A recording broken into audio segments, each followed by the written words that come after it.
But what happens here? Classified documents found in the home of a third presidential frontrunner. Former Vice President Mike Pence revealing sensitive materials were at his house in Indianapolis. His lawyer says they were discovered about a week ago and immediately handed over to the DOJ. All this adding to the docudrama that has ensnared President Biden and the former President Trump. It also begs the question, how did these top secret materials find their way out of the White House and into the private homes in Florida and Delaware and now Indiana? Meanwhile, lawmakers rushing to Pence's defense, saying this appears to be a reoccurring problem within the executive branch.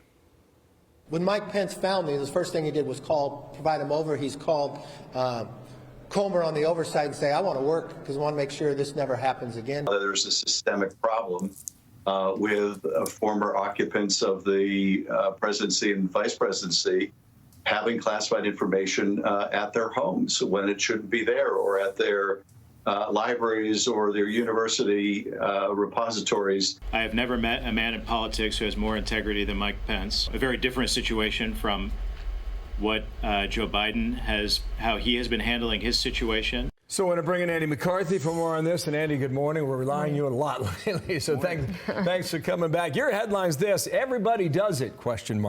Classified files found at Pence's home, marking the latest twist in the saga. Now, I don't know if it's apples to apples. I don't know if it's oranges to tangerines. But you've been saying all week that when the Biden docs were found in early November, they did not self-report.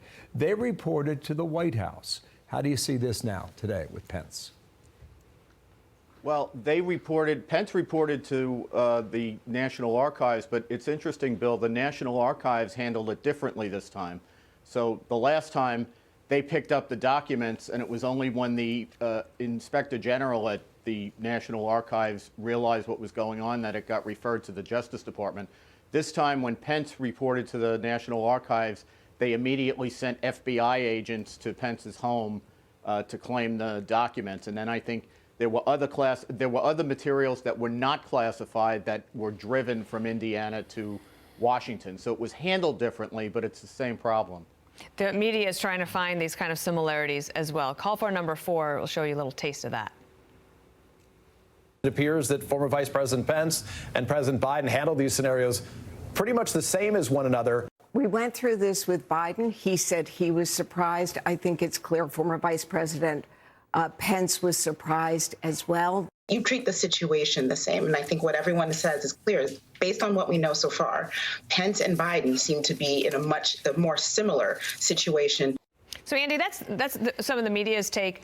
What about the Attorney General's take as he looks across all these 3 different scenarios?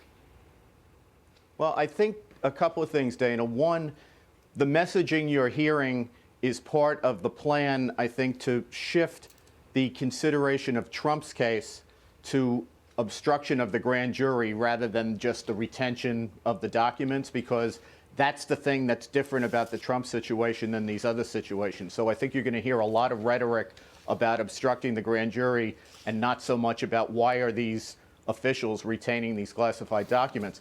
The other thing is all this business about, should there now be a special counsel for Pence? There shouldn't have been a special counsel for Trump. The problem here is not the special counsel rules.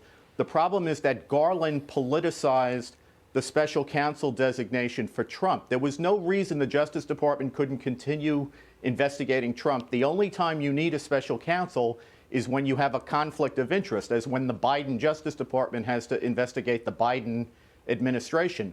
But with respect to Trump, politically, in terms of 2024, Biden doesn't want to be seen as being involved in the investigation and prosecution, potentially, of Trump. So what Garland did was appoint a special counsel, not because law enforcement or the regs required it, but to create the illusion of distance between Garland and Biden on the one hand and the Trump investigation. And now, having done that, for consistency's sake, people are saying now you have to have one for Pence. But I think we ought to be taking the position that, having made the first mistake of appointing one for Trump doesn't oblige him to make the next one. They should just proceed as a Justice Department. It's going to be, when we get around to it 2 years from now, all these answers from the special prosecutors are going to be very interesting. How are they going to discern one case from another? One more point, Andy. Wall Street Journal. Mike Pence's classified documents.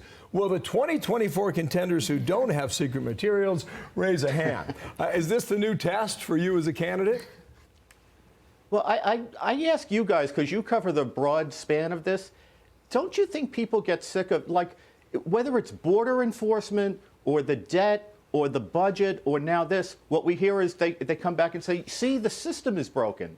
And doesn't somebody at a certain point say, but you guys are running the system? Right. You know? Right. And it turns out that every single thing, it's broken. I think it also makes people just think that they're probably not surprised. They probably just think that corruption or bad acting, or even if it was inadvertent in terms of going around the system, that's just what happens in Washington, that there are never any consequences for it, and that people who are lower down on the totem pole, they lose their jobs, they get their reputations ruined, they get their careers taken away, and they might even be prosecuted and go to jail. So the double standard fits here as well. But they don't make it on TV, right? And they don't make it in the newspapers, Right. and nobody pays attention to their story. Andy, thank you. Come back soon, okay? I like it when they ask us questions. Thanks, guys. Good. That's a twist. Thank you, Andy. I'm Steve Ducey. I'm Brian Kilmeade. And I'm Ainsley Earhart. And click here to subscribe to the Fox News YouTube page to catch our hottest interviews and most compelling analysis.